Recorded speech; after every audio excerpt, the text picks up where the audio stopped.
کاغردہ دل پر پیئیں گے شراب طہورا کے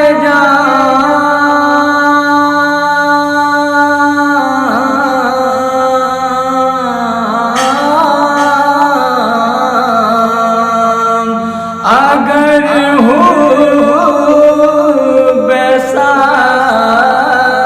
بیساخی یہ کوثر رہے غم شیخ کاغردہ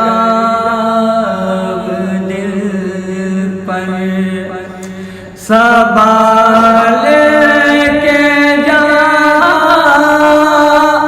میرے پھولوں کی بو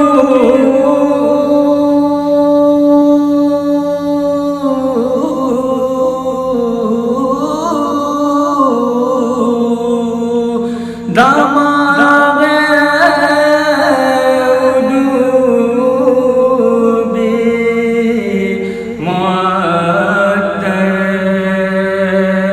رہے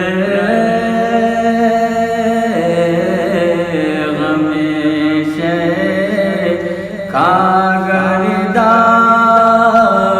دل پر رہے ایک افسانہ بے کسی رہ گیا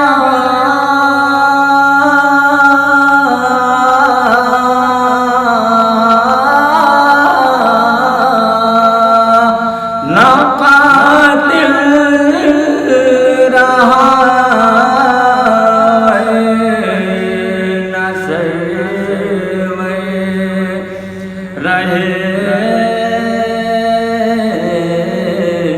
غم شیخ کاغردہ دل پر رہے کبھی لاش اٹھائی کبھی رو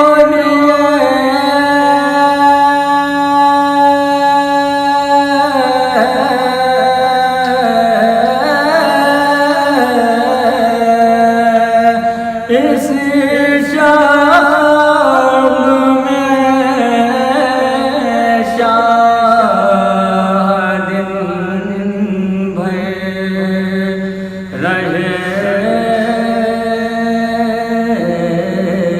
غم شیخ کاغردہ دل پر رہے پسر وہ تھے زینب کے چھوٹے بڑے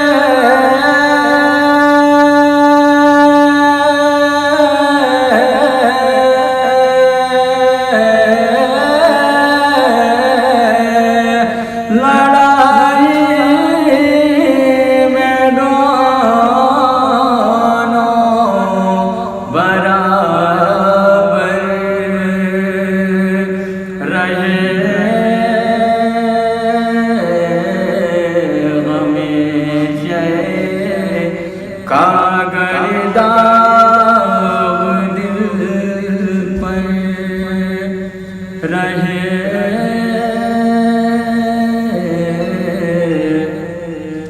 کہاں شمر نے اس طرح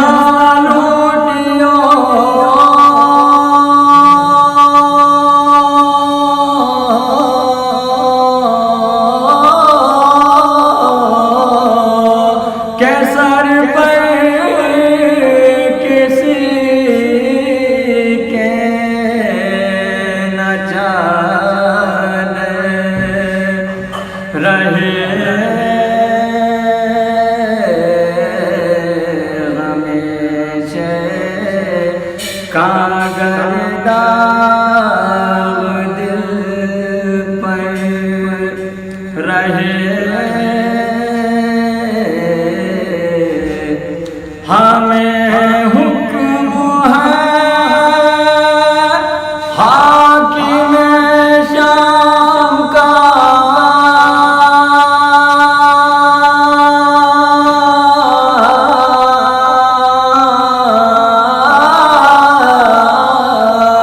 کہ بلوے میں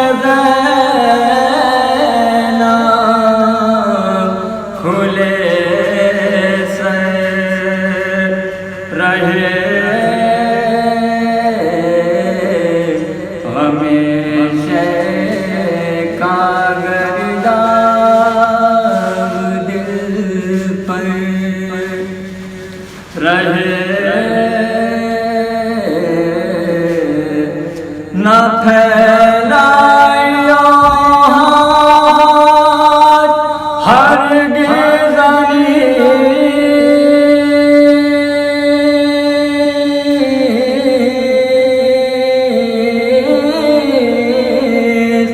نہ پھیلائیو ہاتھ ہرگز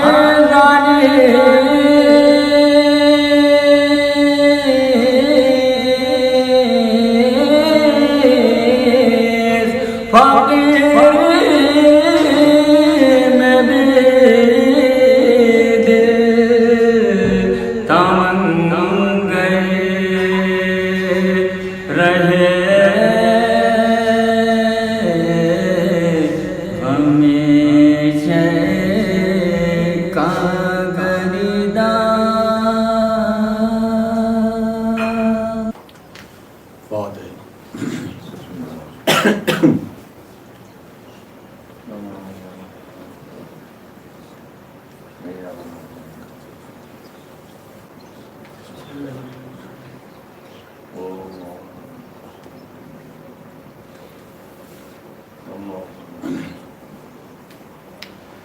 لا حول ولا قوة الا باللہ العلی العظیم اعوذ باللہ من الشیطان اللعین الرجیم بسم اللہ الرحمن الرحیم الحمد للہ رب العالمین والصلاة والسلام علی اشرف الانبیاء والمرسلین مولا الکونین امام المشرقین والمغربین جد الحسن والحسین حبیب الہ العالمین بالقاسم محمد صلی اللہ محمد وعلى آل بیتہ الطیبین الطاہرین المعصومین المظلومین المنتخبین المنتجبین اما بعد فقد قال اللہ تبارک و تعالی فی القرآن الکریم وهو اصدق القائلین وقوله الحق بسم اللہ الرحمن الرحیم وَإِذِ ابْتَلَىٰ رَبَّهُ بِكَلِمَاتٍ فَأَتَمَّهُنَّ قال إني جاعلك للناس إماما قال ومن ذريتي قال لا ينال عهد الظالمين صلوات محمد اللهم صل على محمد وعلى محمد. عزیزان گرامی، محترم و مقدس صاحبین کرام، عزادار سید الشہداء و شہداء کربلا، سب سے پہلے تو ہم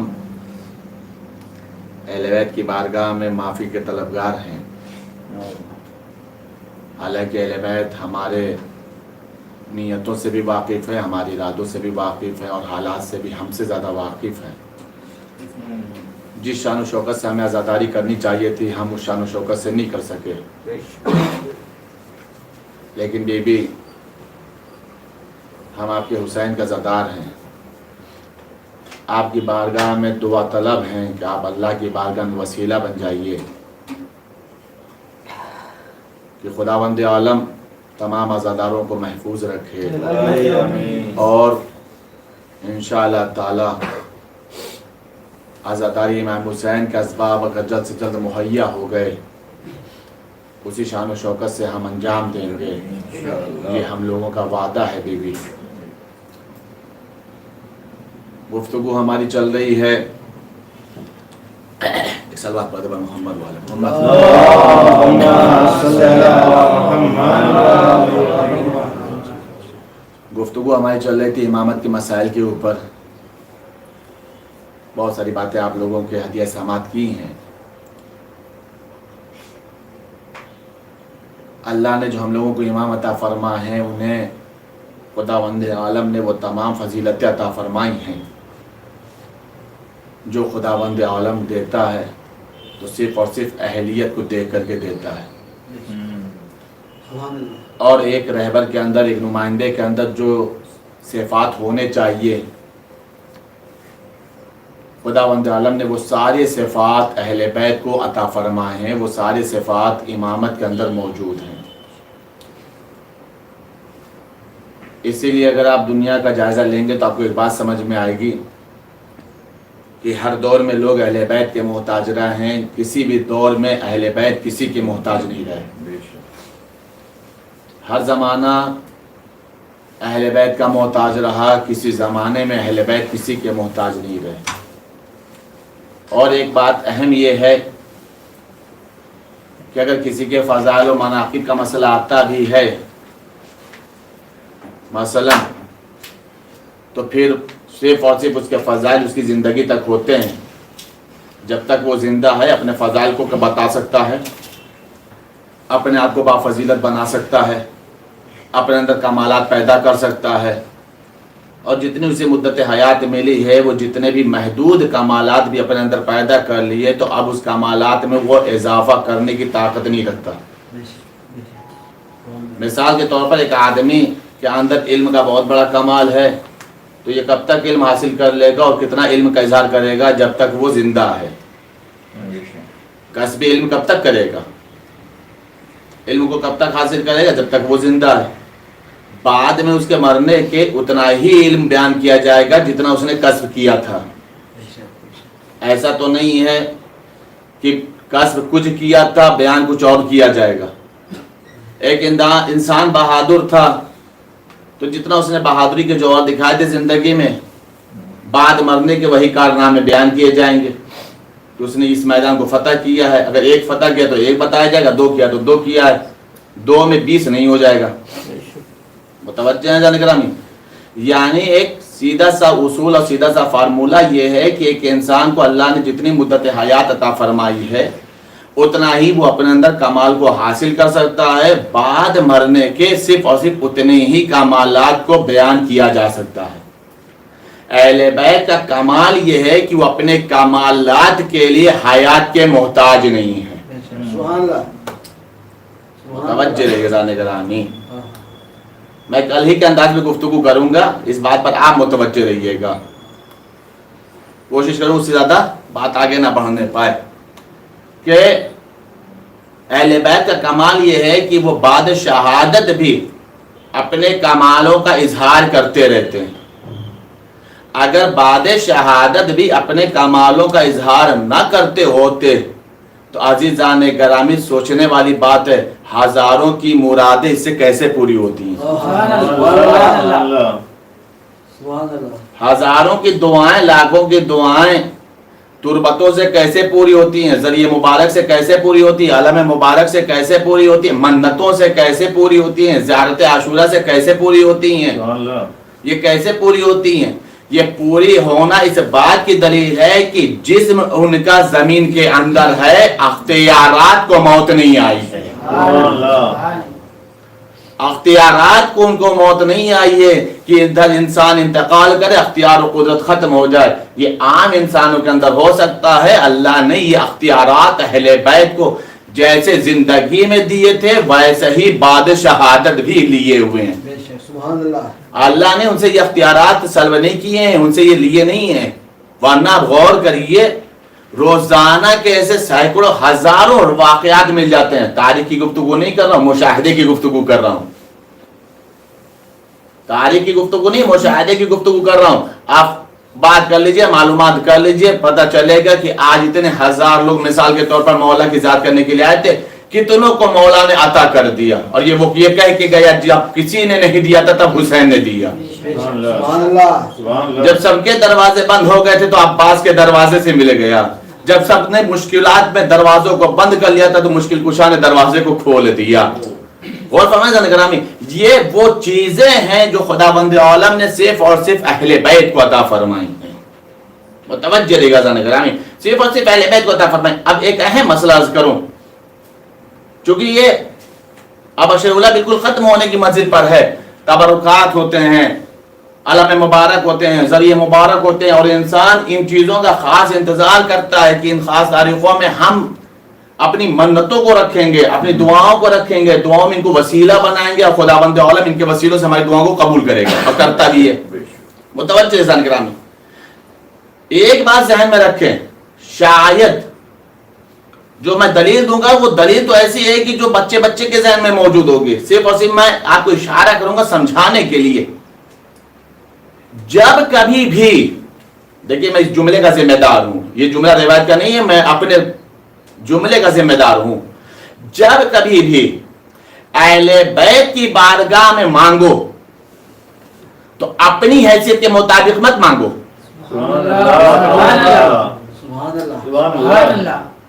اہل بیت کی حیثیت کے مطابق مانگو. ہم مانگیں گے بھی تو کیا مانگیں گے, چلیے یہی سوال کر لیتے ہیں پہلے. ہم مانگیں گے بھی تو کیا مانگ لیں گے, سوال کریں گے بھی تو اہل بیت سے کیا سوال کر لیں گے. لیکن اگر ہم نے اپنے طور پر مانگا تو محدود فکر, محدود دعا, اس کے آگے کچھ نہیں. لیکن جب اہل بیت دیتے ہیں تو وہ اپنی حیثیت کے مطابق دیتے ہیں. مسئلہ سمجھاؤ, مفہوم دعا بتاؤ. جب کبھی بھی اہل بیت سے مانگو تو یہ کہو کہ میرے مولا مجھے اس بات کی ضرورت ہے, یہ چیز چاہیے. دیکھیے لفظوں کے میں ذمہ دار ہوں, جملے کا میں ذمہ دار ہوں. میرے معبود مجھے یہ چیز چاہیے, مجھے یہ ضرورت ہے, میں اس چیز کا محتاج ہوں, یہ چیز تو مجھے میرے معبود عطا فرما اہل بیت کے وسیلے سے, لیکن میری اہلیت کے مطابق نہیں, اہل بیت کی اہلیت کے مطابق, اہل بیت کے ظرف کے مطابق, اہل بیت کے کرم کے مطابق, اہل بیت کی عطا کے مطابق. فرق دونوں میں کیا ہوگا, فرق سمجھے گا. میں نے کہا دلیل وہ دوں گا جو بچوں کو یاد ہے, لیکن صرف اشارہ کرنا چاہ رہا ہوں تاکہ یہ سمجھ میں آ جائے کہ ہم مانگیں گے تو ہوگا کیا, اور اہل بیت دیں گے تو ہوگا کیا. کیونکہ ہماری فکریں محدود ہیں, ہماری مانگ محدود ہے, ہماری دعائیں محدود ہیں, ہماری ضرورتیں تو لامحدود ہیں, لیکن ہمیں خود ضرورتوں کا پتہ بھی نہیں ہے. ہماری ضرورتیں لامحدود ہیں. کبھی کوئی انسان یہ نہیں کہتا بس میرے معبود بہت دے دیا اب مت دینا. کبھی سنا ہے کسی کو کہتے ہوئے؟ کیوں نہیں کہتا؟ اس لیے کہ ضرورت مند ہے انسان اور ضرورتیں ہیں لامحدود, لیکن ان ضرورتوں کا علم نہیں ہے بندے کو. ہمیں نہیں معلوم ہے کہ آنے والے کل میں مجھے کس کس چیز کی ضرورت پڑے گی, لیکن ہوں ضرورت مند. بھائی محسوس کرے گا, اس سے آسان طریقے سے میں نہیں سمجھا سکتا. مجھے نہیں پتا کہ اگلے گھنٹے میں مجھے کس چیز کی ضرورت پڑے گی, لیکن ہوں ضرورت مند. کیوں؟ اس لیے کہ فکر محدود, ظرف محدود, دعائیں محدود, ضرورتیں لامحدود. مانگیں تو کیسے مانگے پتہ ہی نہیں ہے, علم ہی نہیں ہے. نتیجہ کیا ہوتا ہے, ہم اپنے ظرف کے مطابق مانگتے ہیں, اور نتیجہ یہ ہوتا ہے کہ ہمارا بار بار یہی سوال رہتا ہے کہ دعائیں قبول نہیں ہوتی. پہلے اچھے سے مانگ لیے ہوتے نا, پہلے ہی اچھے سے مانگ لیے ہوتے تو دوبارہ یہ شکوہ کرنے کی ضرورت ہی نہ پڑتی کہ میری دعا قبول نہیں ہوتی. جو قبول ہوئی تھی اس میں کیا کیا مانگا تھا؟ بھائی میں تو متوجہ ہیں آپ, جو قبول ہوئی تھی دعا اس میں کیا مانگا تھا؟ کہ اس میں یہ مانگا تھا تو پہلے ہی دوسری چیز کیوں نہیں مانگ لی؟ یہ دوسری چیز نہ مانگنا اس بات کی دلیل ہے کیا کہ ہم جاہل ہیں, ہمیں ضرورتوں کا علم نہیں ہے, لیکن ہے ضرورت مند, ہے محتاج. اب نتیجہ کیا ہوتا ہے کہ چونکہ ہمیں معلوم نہیں ہے اس لیے ہم مانگ نہیں پاتے. اگر ہم یہ کہہ دیں اہل بیت کے ظرف کے مطابق, اہل بیت کی اہلیت کے مطابق میرے معبود عطا فرما, تو اہل بیت ہمارے حال سے واقف ہیں, اہل بیت ہماری ضرورت سے واقف ہیں, اہل بیت ہماری کیفیت سے واقف ہیں. متوجہ رہیے گرزان گرامی. اب واقعہ سنیے آپ, واقعہ بہت ہی مشہور معروف ہے. جناب قمبر ہیں مولا متقیان حضرت علی بن ابی طالب علیہ السلام.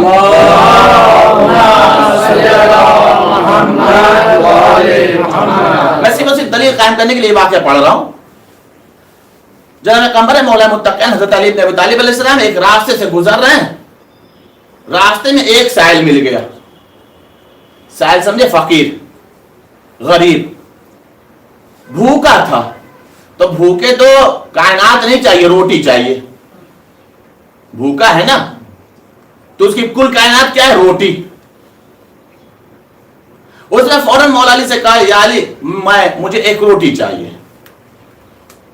ظرف محدود, فکر محدود, دعا محدود, سوال محدود.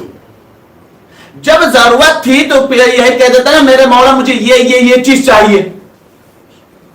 لیکن چونکہ وہ وقتی ضرورت کو دیکھ رہا ہے کہ بھوک لگی ہے, بس روٹی مانگ لو کل پھر دیکھ لیں گے. توجہ ہے آپ؟ کہا یا علی بھوک لگی ہے, ایک روٹی چاہیے. مولا نے کہا کمبل, اسے روٹی دے دو. کمبل نے وجہ سے جملہ کہا مولا روٹی پوٹلی میں بندھی ہوئی ہے, گٹھری میں بندھی ہوئی ہے. مولا نے کہا گٹھری کے ساتھ دے دو. سبحان اللہ سبحان اللہ سبحان اللہ. کہا مولا گٹھری جو ہے وہ اونٹ پر رکھی ہوئی ہے. سبحان اللہ. اونٹ پہ رکھی ہوئی ہے. مولا نے وجہ سے فرمایا اونٹ کے ساتھ دے دو. کہا مولا اونٹ کے تاروں میں ہے.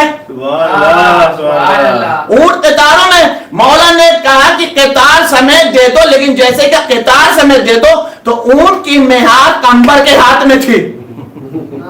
کمبر نے سوچا اگر میں نے یہ کہہ دیا مہار میرے ہاتھ میں ہے تو کہیں گے تم بھی چلے جاؤ. مسئلہ سمجھ میں آیا؟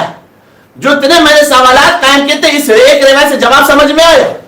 چونکہ مانگنے والے کی فکر محدود تھی, ضرورت محدود تھی, اسے ایک روٹی چاہیے تھا, اس لیے اس نے کہا یا علی ایک روٹی چاہیے.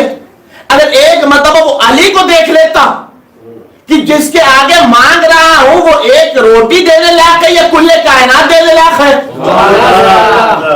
ایک روٹی دینے لائق ہے یا کل کائنات دینے لائق ہے. لیکن چونکہ اس نے اپنی بھوک کی طرف نگاہ کی ہے, علی کی طرف نگاہ نہیں کی ہے. عزیزان گرامی, اگر ہم اپنی ذات کی طرف نہیں اہل بیت کی طرف دیکھ کر کے مانگیں گے تو جس طریقے سے ایک روٹی کے بدلے میں اونٹوں کی قطار مل گئی ہے, اسی طریقے سے پھر یہ نہیں کہنا پڑے گا کہ یا علی میں محتاج ہوں. متوجہ سے گرامی. اب علی نے ایک ہی روٹی کا تو سوال کیا تھا, اس نے ایک ہی روٹی کا تو سوال کیا تھا, یا علی بھوک لگی ایک روٹی چاہیے. آسان تھا یا نہیں تھا کہ ایک روٹی دے دیتے, ایک روٹی دے دیتے. اگر کمبل کہہ رہے گٹھری میں ہے تو کہتے گٹھری کھول کے دے دو. پوٹلی میں ہے تو جواب تو یہی تھا نا, پوٹلی کو دے دو کھول کے. لیکن یہ نہیں کہا پوٹلی کھول کے دے دو, اونٹ سے اتار کے دے دو. جو جو کمبل کہتے گئے مولا کہتے کہ اس کے ساتھ دے دو, اس کے ساتھ دے دو, اس کے ساتھ دے دو. عزیزان گرامی مسئلہ سمجھ میں آیا؟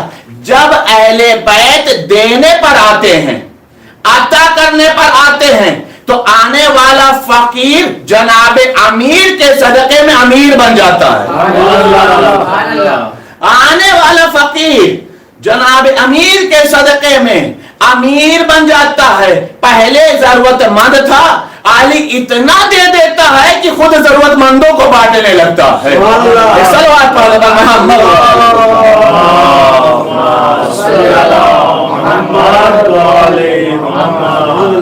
ایک اور صلوات پڑھ دے محمد.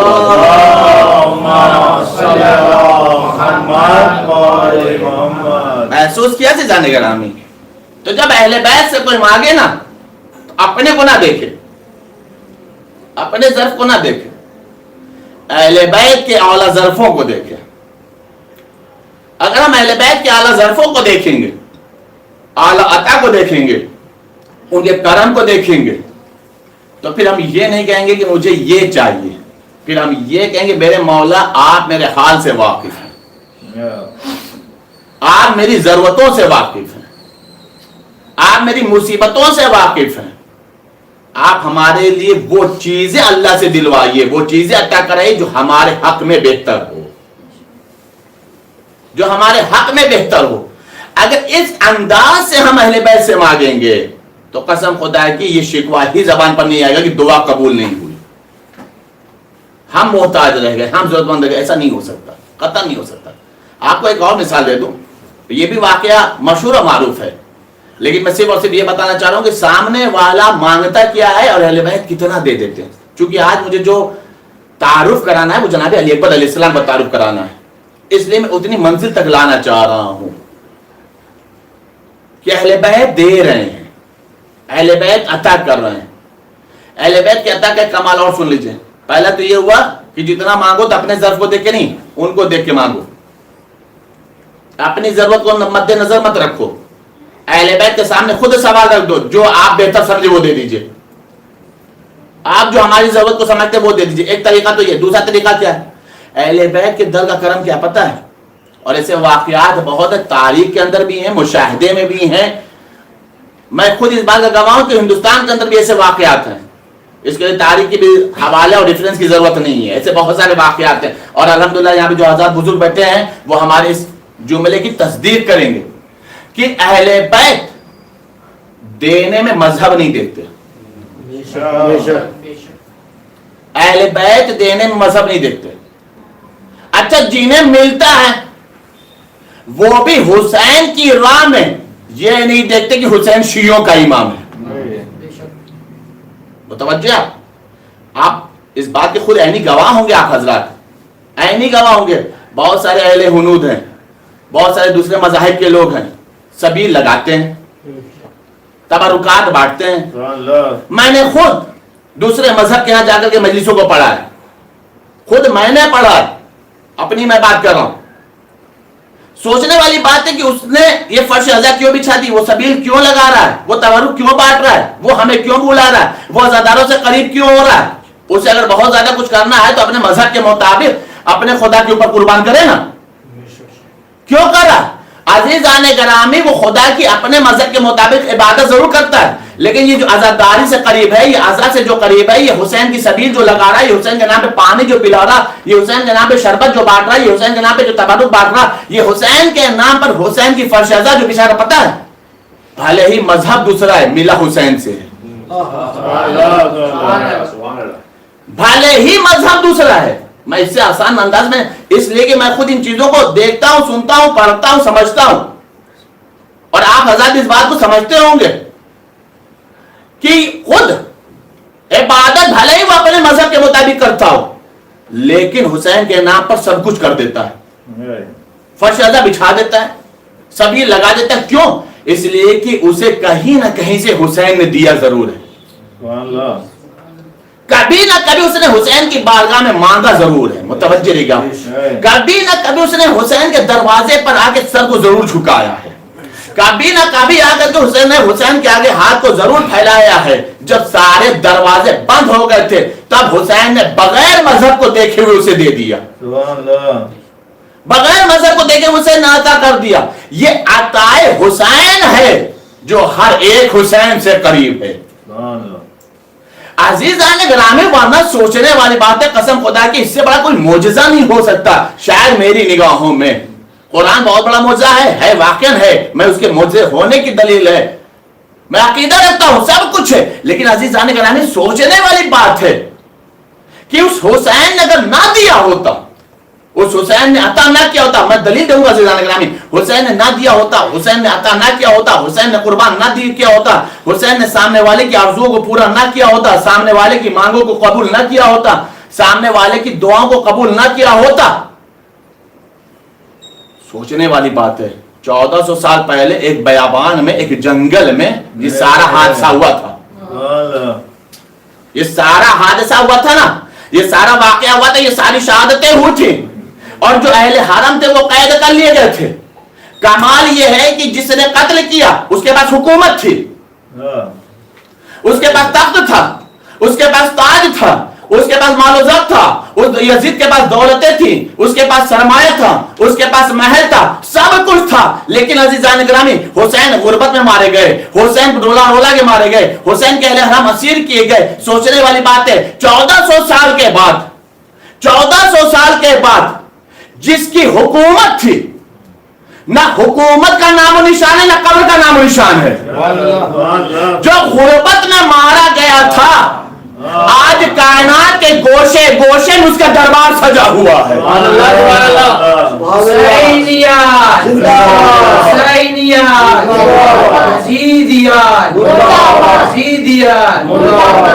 لبیک یا حسین. ہے یا نہیں یہ معجزہ کہ جو غربت میں مارا گیا تو اس کا دربار سجا ہوا ہے, اس کی فرش ازا لگی ہوئی ہے, اس کا ذکر ہو رہا ہے, اس کے ذکر کرنے والے موجود ہیں, اس کا ذکر سننے والے موجود ہیں. جس نے سب کچھ کیا تھا اس کا کہیں نام و نشان نہیں, اس کے قبر کا پتہ نہیں, اس کے محل کا پتہ نہیں, اس کے کچھ بھی نہیں معلوم. اس کا مطلب یہ عزیزان کرام اتنا یاد رکھیے, قسم خدا کہ اس سے آسان جملے میں میں حسین کو نہیں سمجھا سکتا, نہیں لفظوں کو بدل کے کہوں, اس سے آسان لفظوں میں نہ میں حسینیت سمجھا سکتا ہوں نہ یزیدیت بتا سکتا ہوں. اتنا یاد رکھو. اللہم صلی علی محمد اللہم صلی علی محمد و آل محمد. عزیزان گرامی, اس سے آسان لفظوں میں میں نہ حسینیت سمجھا سکتا ہوں نہ یزیدیت سمجھا سکتا ہوں. دنیا والوں یاد رکھو, خداوند عالم حکومت کی بنیاد پر کسی کے ذکر کو زندہ نہیں رکھتا ہے, مظلومیت کی بنیاد پر ذکر کو ہمیشہ زندہ رکھتا ہے. مظلومیت ہمیشہ زندہ رکھتی ہے. توجہ. اب آپ دیکھیں حسین نے دیا کیسے, بغیر مذہب کو دیکھے ہوئے. مشہور و معروف واقعہ ہے. جتنی بھی باتیں بول رہا ہوں اس کے لیے روایت اتنی مشہور اسی لیے دے رہا ہوں تاکہ سمجھنے میں یا سمجھانے میں ہمیں آسانی رہے, ہمارے چھوٹے بچوں کو سمجھنے سمجھانے میں آسانی رہے. راہب کو کون نہیں جانتا؟ راہب مسلمان تھا, پیغمبر کا کلمہ پڑھتا تھا, امام حسین کو امام مانتا تھا, جانتا بھی نہیں تھا, اس لیے کہ وہ یہ کہہ کر کے نہیں آیا تھا کہ یا رسول اللہ میرے لیے اولاد کی دعا کر دیجئے. اس نے یہی کہا تھا محمد بن عبداللہ آپ رحمت للعالمین ہیں. پیغمبر کی رسالت کا کلمہ نہیں پڑھا ہے, رحمت کا کلمہ پڑھا ہے. رحمت للعالمین کا اقرار کیا, پیغمبر کی نبوت اور رسالت کا اقرار نہیں کیا. کیا بات ہے؟ کا سنا ہے کہ آپ کی عطا بہت زیادہ ہے, آپ کا کرم بہت زیادہ ہے. کا پھر کہ میرے پاس اولاد نہیں, میں صاحب اولاد نہیں ہوں, آپ دعا کر دیجیے کہ اللہ مجھے بیٹا دے دے. پیغمبر تو آسانی سے دعا کر سکتے تھے, پیغمبر تو آسانی سے دعا کر سکتے تھے, لیکن جواب دیتی ہے کہ پیغمبر نے دیکھا, دیکھنے کے بعد کہا کہ تیری قسمت میں اولاد نہیں ہے, قسمت میں اولاد نہیں. اب ظاہر سی بات ہے جو رحمت للعالمین کی بارگاہ سے مایوس ہو جائے پھر اسے کون دے گا, پھر اسے کون دے گا. دیکھیے اس ایک روایت میں بہت اختلافات آئے ہیں. اب اتنا ہمارے پاس ٹائم نہیں کہ میں ان اختلافاتوں کا جواب بیٹھ کر کے دوں, کبھی موقع رہا تو اختلافات کا جواب دے دوں گا, لیکن صرف اور صرف جتنی باتیں بولی اس کی دلیل کے لیے یہ واقعہ پیش کر رہا ہوں. جو رحمت للعالمین کے بارگاہ سے مایوس ہو جائے, محروم ہو جائے, پھر اسے کون دے گا. راستے میں چلا گیا بیچارہ, راستے امام حسین سے ملاقات ہو گئی, دیکھا کہ راستہ پیغمبر کے دروازے سے آ رہا ہے, پیغمبر کے پاس سے آ رہا ہے. کہاں گئے تھے, کیا ہوا, چھوٹے ہیں امام حسین, کہاں گئے تھے؟ کہا آپ ہی کے نانا کے پاس گیا تھا. کیوں گئے تھے؟ کہا میں صاحب اولاد نہیں ہوں, میں نے سوچا کہ نانا رحمت للعالمین ہے, وہ دعا کر دے گا تو مجھے اولاد ہو جائے گی. کہا پھر نانا نے کیا کہا؟ کہا نانا نے یہ کہا کہ آپ کی قسمت میں اولاد نہیں ہے. حسین نے کیا کہا, چلو میرے ساتھ. کیا حسین کو یہ حق نہیں بنتا تھا کہہ دیتے پہلے مسلمان ہو جاؤ, میں ذمہ داری لیتا ہوں, تم اسلام پڑھو, میں تمہیں اولاد دلا دوں گا. تبلیغ کا کتنا اچھا طریقہ تھا بھائی. دنیا کے اندر یہ بھی دستور ہے کہ اپنے مذہب پہ بلانا ہو تو کچھ دے دو, اپنی فکر کی طرف کسی کو متوجہ کرنا ہو نا تو اسے غلام بنا لو دے کر کے, دیکھو تمہاری کتنی ہاں میں ہاں ملاتا ہے یا نہیں ہے. امام حسین کے پاس راستہ تھا یا نہیں راستہ تھا؟ تم کلمہ پڑھ لو, میں دلا دوں گا اولاد, میں رسول سے سفارش کر دوں گا, میں نانا سے بول دوں گا. آسان سے بات تھی.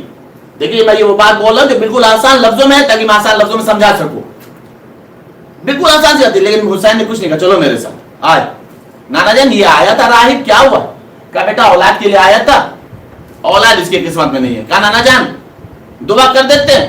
کہا بیٹا اس کی قسمت میں اولاد نہیں ہے. نانا جان دعا کر دیتے ہیں, اس کی قسمت میں اولاد نہیں. حجت تمام ہو گئی. حسین نے کہا ایک بیٹا دیا. کہا بیٹا اولاد نہیں قسمت میں. کہا نانا جان میں نے 2 بیٹا دیا.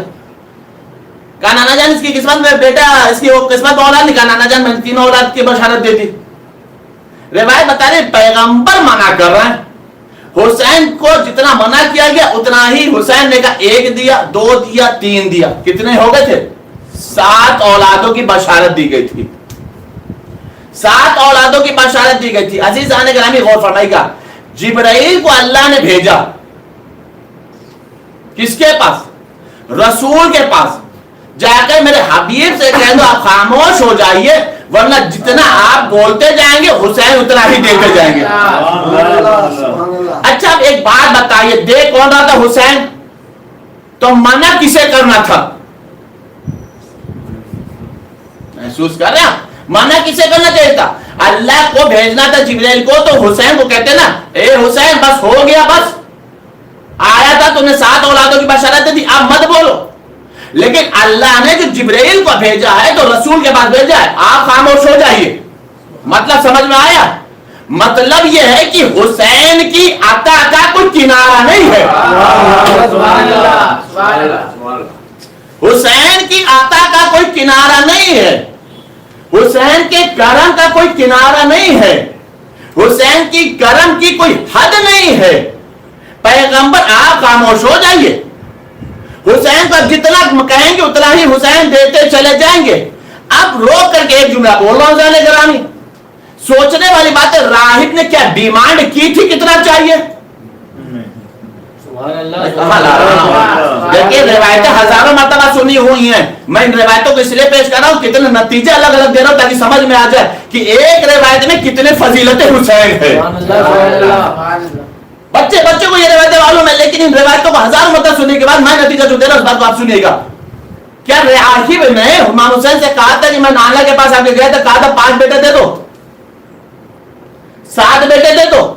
کہا ہے. پوری روایت کے اوپر ذمہ داری سے بولا, کہیں پر بھی نہ راہب نے پیغمبر سے ڈیمانڈ کی اتنا چاہیے, نہ اس نے حسین سے کہا ہے کہ اتنا چاہیے. اگر اولاد کا جب مسئلہ آتا ہے تو جو بے اولاد ہوتے ہیں ان کی بس ایک خواہش ہوتی ہے, پتہ ہے کیا؟ اللہ کچھ بھی دے دے, ایک بیٹا دے دے یا ایک بیٹی دے دے. بھائی جہاں تک میں نے سمجھے اسی بات کو تو محسوس کیا ہے کہ بس انسان یہ دعا کرتا ہے بس ایک بیٹا دے دے یا ایک بیٹی دے دے. کیوں؟ تاکہ میرا نام زندہ رہے, میری نسل قائم رہے, میری ذریت چلتی رہے. اب ایک ہو جانے کے بعد دوسری کی خواہش ہونا فطری بات ہے, 2 ہو جانے کے بعد 3 کی خواہش پیدا ہو جانا فطری بات ہے. لیکن بہرحال جب تک اولاد نہیں ہوتی ہے تب تک سب کے دماغ میں یہی رہتا ایک ہو جائے. نیچر تو یہی ہے, مزاج بس ایک ہو جائے, ایک ہو جائے. میں کسی طرح صاحب اولاد بن جاؤں, میں بابا بن جاؤں, میں صاحب اولاد بن جاؤں, میرا نام باقی رہے, چاہے اللہ بیٹا دے دے یا بیٹی دے دے.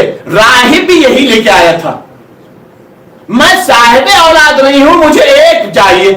ارادہ تو ایک ہی کا رہا ہوگا نا, صاحب اولاد نہیں ہوں, ہر دروازہ بند ہو گیا, آپ کے نانا دعا کر دیں گے تو میں صاحب اولاد ہو جاؤں گا. ڈیمانڈ نہیں تھی, صرف یہ تھا کہ میں صاحب اولاد بن جاؤں. یہ بھی نہیں تھا کہ بیٹی چاہیے کہ بیٹا,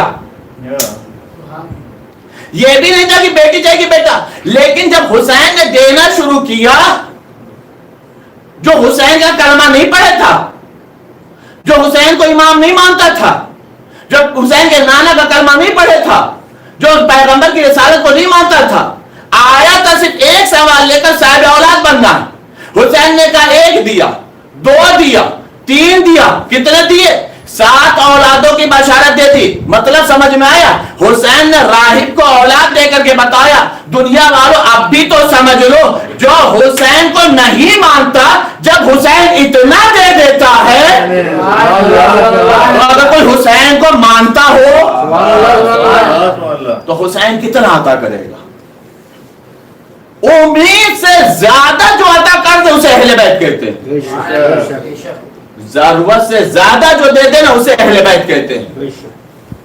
وہ ہیں اہل بیت. امام حسین علیہ السلام نے راہب کو اولاد دے دی تھی, 7 اولادیں دی تھی.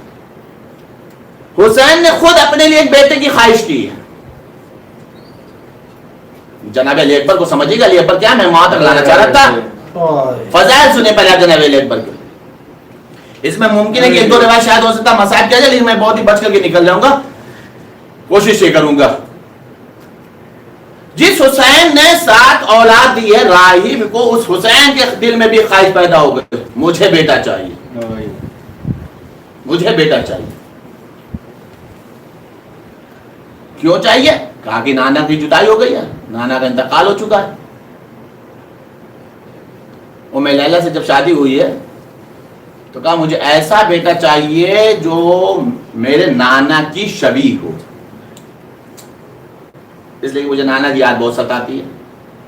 متوجہ رضا نے گرامی، جناب علی اکبر سمجھا رہا کہ علی اکبر کیا ہے، علی اکبر کے فضائل سنیں آپ۔ مجھے نانا کی شبیہ چاہیے، اللہ نے بیٹا دے دیا، علی نام رکھا، اکبر لقب ہے۔ مولا حسین کے سارے بچوں کا نام علی ہے، علی ابن الحسین چوتھے امام، علی اصغر ششمہ، علی اکبر 18 سال کے جوان۔ نام علی کیوں رکھا؟ نام علی اس لیے رکھا کہ سب سے زیادہ جو دشمن ہیں وہ علی ہی کے ہیں۔ دشمن چاہے جتنی طاقت لگا لے نام علی مٹانے کی، حسین نے کہا کہ میں اپنے ہر بچے کا نام علی رکھوں گا، میرے ہی بچوں کے نام سے میرے بابا کا نام زندہ رہے گا۔ عام علی رکھ دیا۔ علی اکبر جو اب جوان ہوئے ہیں تو پتہ کیسے ہوئے تھے؟ اتنے خوبصورت تھے، میرے پاس اس کی کوئی مثال نہیں ہے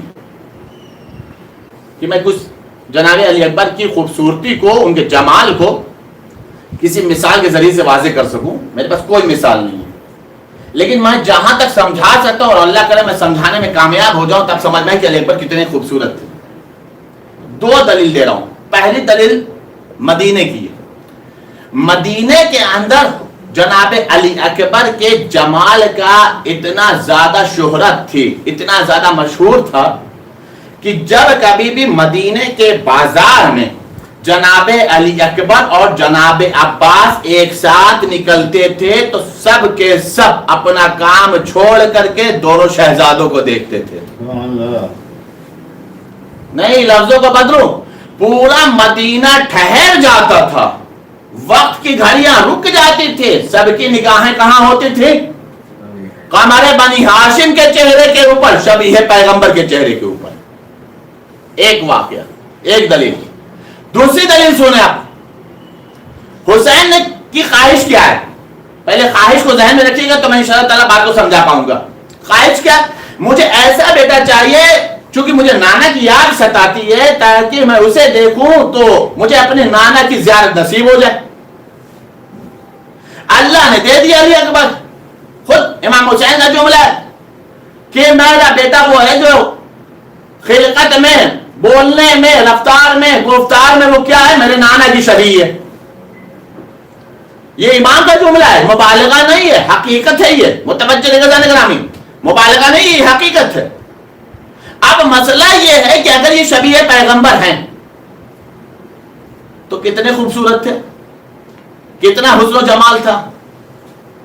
قرآن کریم میں ایک پیغمبر کا ذکر ہے جو بہت ہی زیادہ حسین و جمیل تھے۔ کون؟ جناب یوسف۔ جناب یوسف کتنے خوبصورت تھے، کتنے حسن و جمال کے مالک تھے، کس قدر حسین و جمیل تھے کہ حسن یوسف سب کی زبان پر ہے کہ یوسف بہت ہی زیادہ حسین و جمیل تھے، بہت ہی زیادہ خوبصورت تھے۔ لیکن قرآن نے کیا کہا ہے؟ قرآن نے کیا کہا پتہ ہے؟ قرآن نے یہ کہا ہے کہ جب جناب یوسف کے ساتھ وہ سارے واقعات ہو گئے جو زلیخا نے کیا تھا، جو مکر کیا تھا، وہ سارے واقعات ہو گئے، اور جب مصر کی عورتوں نے جناب یوسف کو دربار زلیخا میں دیکھا ہے تو ایک مرتبہ ان کے زبان پر ایک جملہ آیا جس جملے کو قرآن نے آیت کی شکل میں محفوظ کیا۔ قرآن کیا کہہ رہا کہ ان مصر کی عورتوں نے جیسے ہی یوسف کے جمال کو دیکھا تو جملہ کہا، یہ بشر نہیں ہے بلکہ ملک کریم، یہ کوئی ایک فرشتہ ہے۔ بھائی کہاں سمجھاؤں حسن علی اکبر؟ کیسے سمجھاؤں حسن علی اکبر؟ یوسف کے لیے کیا کہا؟ یہ بشر نہیں ہے، بشر اتنا خوبصورت نہیں ہوتا، بشر کے اندر اتنا حسن و جمال نہیں ہوتا، بشر اس قدر حسین و جمیل نہیں ہوتا. کیا یہ؟ کہا یہ ملک کریم ہے، کوئی کریم فرشتہ ہے. عزیزان گرامی، اس کا مطلب یہ ہے کہ حسن یوسف کے اوپر جب آخری فیصلہ آیا ہے کہ یوسف کتنا خوبصورت ہے، تو کیا بنا بیان؟ فرشتے کتنا خوبصورت ہے، فرشتے کتنا خوبصورت ہے، فرشتے کتنا خوبصورت ہے. عزیزان گرامی، فرشتوں سے اگر موازنہ ہو تو یوسفی تک ہو تو بہتر ہے، فرشتوں سے اگر تقابل ہو تو یوسفی تک ہو تو بہتر ہے. کیوں؟ اس لیے کہ جب فرشتوں کا مسئلہ اہل بیت تک آتا ہے نا، تو اہل بیت کی مثال فرشتوں سے نہیں ہوتی. کیوں؟ اس لیے کہ جب اہل بیت کے در پہ فرشتے آتے ہیں تو کبھی یتیم بن کر آتے ہیں، کبھی مسکین بن کر کے آتے ہیں، کبھی اسیر بن کر کے آتے ہیں، کبھی گہوارہ جھلانے کے بہانے آتے ہیں، کبھی رضوان جنت بن کر کے آتے ہیں، کبھی جنت کا لباس لے کر کے آتے ہیں، کبھی جنت کا خوان لے کر کے آتے ہیں. مطلب کیا ہوا کہ یوسف کی جو مثال دی گئی وہ فرشتوں سے دی گئی، لیکن جو فرشتوں کی حیثیت ہے اہل بیت کے گھر میں وہ کیا ہے؟ خادم کی حیثیت ہے. اہل بیت کے گھر آنے میں فرشتوں کی حیثیت کیا ہے؟ خادم کی حیثیت ہے. اب عزیزان گرامی، حسن علی اکبر سمجھ سکتا ہے تو بس اتنا سمجھ لو، جناب علی اکبر کا مقابلہ حسن یوسف بھی نہیں کر سکتا، اس لیے کہ پیغمبر کی شبیہ ہے علی اکبر، یوسف کی شبیہ نہیں ہے علی اکبر. پیغمبر کی شبیہ ہیں، پیغمبر سے مشابہ ہیں، ان کی شبیہ ہے جناب علی اکبر. جناب علی اکبر ایک ہی وقت میں پتہ ہے کیا؟ اگر آپ جناب علی اکبر پوری زندگی اٹھا کر کے دیکھیں تو آپ کو ایک بات سمجھ میں آئے گی. وہ بات کیا سمجھ میں آئے گی کہ جناب علی اکبر کو اگر آپ پوری سوانح عمری دیکھیں تو ایک اکبر میں آپ کو 75 نظر آئے گا، ایک اکبر میں آپ کو 75 نظر آئیں گے. یہ علماء کی تعبیر ہے، یہ علماء نے بیان فرمایا. کیا کہ عمر دیکھو تو عمر سیدہ ہے، صورت دیکھو تو صورت پیغمبر ہے، شجاعت دیکھو تو شجاعت حیدر کرار ہے، حلم دیکھو تو حلم حسن ہے، صبر دیکھو تو صبر حسین ہے. جب پنجتن کی ان صفات کو ایک جگہ جمع کرو تو اکبر بنتا ہے. ان پنجتن کو ایک جگہ جمع کرو تو اکبر بنتا ہے. یہ ہے اکبر. اب اکبر سے امام حسین کی محبت کتنی ہے؟ بس ایک مثال دے رہا ہوں، اور اس مثال میں مصائب ہے، کوشش کروں گا کہ یہیں سے پھر میں مصائب پر آ بھی جاؤں. اکبر سے حسین کو محبت کتنی تھی کہ ہر باپ کے دل میں بیٹے کی محبت ہوتی ہے. بیٹا نور نظر ہے، ہر باپ اپنے بیٹے سے محبت کرتا ہے، لیکن اگر حسن پیغمبر کا کوئی پیکر ہو اور حسین باپ ہو تو پھر محبت کہاں پر ہوگی؟ ایک مثال دے رہا ہوں. ام لیلہ کہتی ہیں کہ جب علی اکبر پیدا ہوئے تھے تو علی اکبر گہوارے میں لیٹتے تھے. میں اکثر رات میں دیکھتی تھی کہ گہوارے علی اکبر پہ کچھ سایہ ہے، کچھ سایہ. میں چونکتی تھی، خواب سے بیدار ہوتی تھی اور پوچھتی تھی کون ہے جو میرے لال کے گہوارے کے پاس کھڑا ہے. تو حسین آواز دیتے تھے، ام لیلہ خاموش ہو جائیں، آپ خاموش رہیں، دھیمے بولیں، میں ہوں. کاکا آپ سوئے نہیں ابھی تک؟ کہا کیا کروں، اکبر کی محبت سونے نہیں دیتی.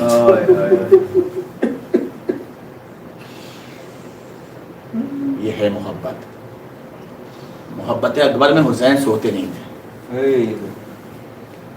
ایک شخص آیا پیغمبر کی زیارت کے لیے، سمجھ میں نہیں آ رہا کہ مسائل کہاں سے شروع کروں آج، جہاں سے ممکن ہوا شروع کروں گا، جہاں پہ ممکن ہوا ختم کروں گا، اس لیے کہ اکبر کا نا مسائل بہت مشکل ہوتا ہے. ایک شخص آیا پیغمبر کی زیارت کے لیے. جب پیغمبر کی زیارت کے لیے ایک شخص آیا تو اس نے کہا کہ رسول اللہ کی زیارت کرنا ہے. لوگوں نے کہا رسول اللہ کا تو انتقال ہو گیا. تو بہت دیر میں آیا، افسوس کرنے لگا، ہائے میں پیغمبر کی زیارت سے محروم رہا. راستے میں ایک شخص نے ملا کہ تیرا مدعا سے پیغمبر کی زیارت ہے، تو ایک کام پر حسین کے پاس چلا جا، حسین سے کہنا کہ اپنے اکبر کی زیارت کرا دے، اگر تم نے اکبر کو دیکھ لیا تو سمجھ لینا پیغمبر ایسے تھے۔ آیا مولا حسین کے پاس، مولا حسین مسجد میں بیٹھے ہوئے تھے، کہ مولا ایک خواہش لے کر کے آیا ہوں۔ کہا کیا؟ کہا چاہتا یہ ہوں کہ آپ مجھے اپنے اکبر کی زیارت کرا دیں۔ مولا نے حکم دیا، کہا بیٹا اکبر آ جائیے مسجد میں، آپ کو ملنے کے لیے کوئی آیا، آپ کی زیارت کا کوئی اشتیاق لے کر آیا ہے۔ سر پر امامہ، چہرہ وجیح، حسن اکبر موجود مشہور، جمال پیغمبر، دوش پر رضا، مسجد میں داخل ہوئے تو جیسے ہی داخل اس کی نگاہ پڑی تو وہ اس قدر دیکھنے میں موہو ہو گیا کہ اکبر کب آئے اور کب گئے اسے پتہ بھی نہ چلا۔ مولا نے اس کے شانے کو الہی کہاں کھو گیا تو؟ کہا مولا آپ کا اکبر بہت خوبصورت ہے، بہت خوبصورت ہے۔ کہاں اللہ نے دیا ہے، شبیہ پیغمبر ہے۔ کہا مولا آپ کے دروازے سے کوئی محروم نہیں گیا، میرے لیے ایک دعا کر دیں گے؟ کہا بول کیا ہے تیری حاجت؟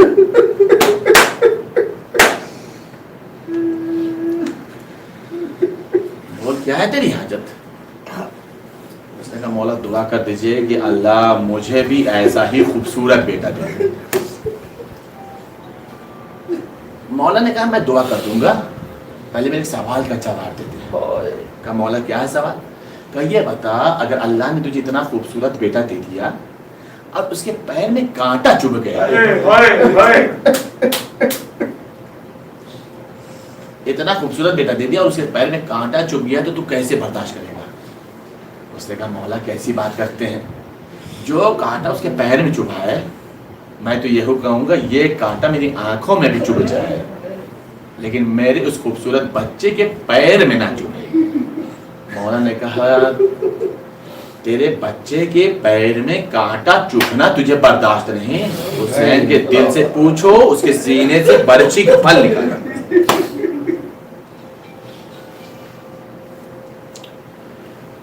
شیخ جعفر شوستری، شیخ جعفر شوستری بہت بڑے عالم گزرے۔ اکبر کے مسائب آپ آرام سے سنیں۔ شیخ جعفر شوستری بہت بڑے عالم گزرے، انہوں نے ایک واقعہ لکھا، کہتے یہ ہیں کہ پیغمبر کا زمانہ تھا، پیغمبر کے زانو پر امام حسین بیٹھے تھے، پیغمبر نے ایک سوال کیا، بیٹا یہ بتاؤ ایک انسان کی سب سے بڑی خوشی کا لمحہ کون سا ہوتا ہے؟ کہا کہ انسان کی سب سے بڑی خوشی کا لمحہ تب ہوتا ہے جب ایک ضعیف کے سامنے اس کا جوان بیٹا کھڑا ہو، تو باپ بہت خوش ہوتا ہے، یہ میرا بیٹا ہے، دیکھ دیکھ کر کے باپ خوش ہوتا ہے۔ اچھا بیٹا یہ بتا کہ انسان کے اوپر سب سے بڑی مصیبت کون سی ہے؟ کہا نانا جان جواب دے دیا۔ کہا بیٹا آپ نے تو خوشی کا جواب دیا ہے، غم کا جواب نہیں دیا۔ کہا نانا جان اگر وہی جوان بیٹا ضعیف باپ کے سامنے مر جائے، پیغمبر نے سوال بدل دیا، بیٹا یہ بتا یہ مصیبت تمہارے اوپر آ جائے تو تم صبر کیسے کرو گے؟ شیخ جعفر شوستری کہتے ہیں کہ جیسا ہی کم سنی تھی حسین کی، پیغمبر کے زانو پر بیٹھے تھے، جیسے ہی کہا میرے لال یہ بتاؤ اگر یہ مصیبت آپ پر آ جائے تو آپ کیسے برداشت کرو گے، کیسے صبر کرو گے؟ کہا نانا جان آپ یہ کہو اگر یہ اللہ اس مصیبت سے ہمارا امتحان لے گا تو میں شکر کیسے کروں گا؟ یہ حسین کا دل ہے، یہ حسین کا دل ہے۔ میں نے یہ روایت پڑھی نہیں ہے، جو روایت پڑھ رہا ہوں نا میں نے یہ روایت پڑھی نہیں ہے لیکن ایک عالم دین سے سنی ہے۔ وہ کہتے ہیں کہ جب اکبر پیدا ہوا تھا تو امام حسین کو اتنی خوشی ہوئی تھی، اتنی خوشی ہوئی تھی کہ ہر ملنے والا جو بھی مولا کو مبارکباد دینے آیا نا سب کو مولا نے تحفہ دیا تھا۔ سب سے آخر میں زینب گئی،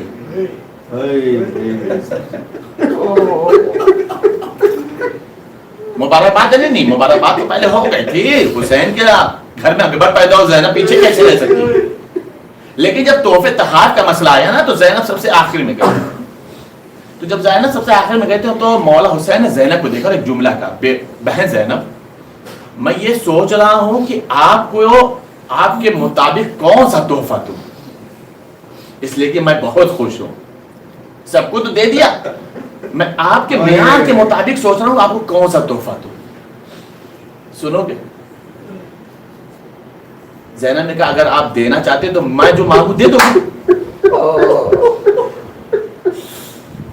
ابھی دیکھو میں نے شہادت نہیں پڑھی، ابھی کچھ نہیں پڑھا، ابھی تو میں کچھ پڑھا نہیں، ابھی تو میں صرف اکبر کا تعارف کرا رہا ہوں اور آپ اتنا رو رہے ہو، ابھی تو میں صرف تعارف کرا رہا ہوں اکبر۔ کہا کہ میں جو مانگوں آپ دے دیں گے؟ ہاں بہن مانگو، اس سے بڑھ کے خوشی کیا، میری بہن مجھ سے مانگ لی۔ کہا بھائیا مجھے اکبر دے دو۔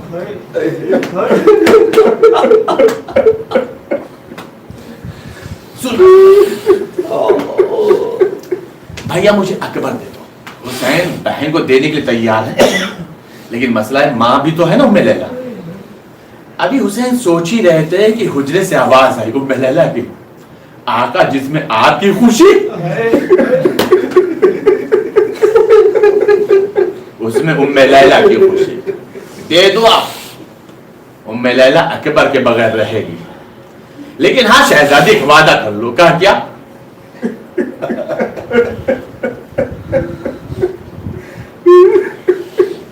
میں تعارف نہیں کرا پا رہا ہوں، شہزادی ایک وعدہ کر لو۔ کہا کیا؟ کہا ایک مرتبہ ملوانے کے لیے ضرور رہو۔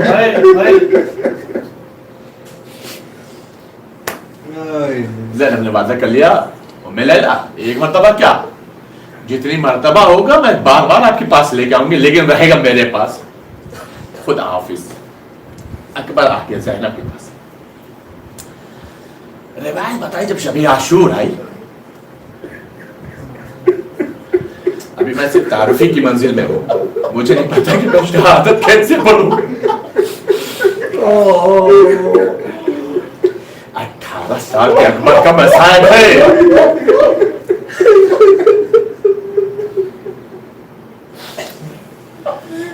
سنو حضرت، جب شب عاشور آئی نا، اور شب عاشور میں اکبر خیمے کے باہر تھے، زینب کی ام لیلا آئی زینب کے پاس، شہزادی ایک خواہش لے کر آئی۔ بولی ام لیلا کیا خواہش ہے؟ کہا شہزادی بس تھوڑا دیر کے لیے مجھے اکبر دے دیجیے۔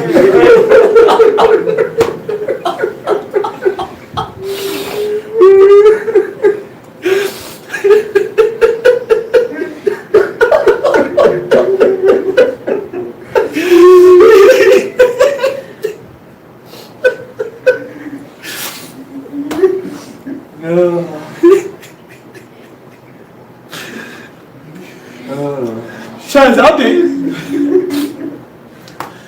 بس مجھے تھوڑا دیر کی اکبر دے دی، میں واپس کر دوں گی۔ میں نے کہا کیسی بات، لے جاؤ، پوچھ کیوں رہی ہوں؟ کہا نہیں، آپ مجھ سے لے چکی ہیں۔ بلایا اکبر، اما ام لیلا نے بلایا ہے، جاؤ خیمے۔ گئے، کیا بات ہے مادر کرا؟ کہ اکبر تھوڑا دیر کے لیے میرے پاس بیٹھ جاؤ۔ بیٹھے، گئے صندوق سے ایک چھوٹا سا کرتا لے کے، ایک چھوٹا سا کرتا لے کے آئے، ایک چھوٹا سا کرتا ایک پیراہن لے کے آئے، اکبر کے سر کو اپنے زانوں پر رکھا، سامنے شمع کو جلایا، سر کے بالوں کو ہاتھوں سے پھیرنا شروع کیا، اب اس کے بعد کرتے کو دکھایا۔ اکبر نے جو کرتا دیکھا نا تو بس ایک سوال کیا، مادرے گرامی یہ کرتا کس کا ہے؟ کہ میرے لال یہ کرتا تمہارا ہے، تو اس عمر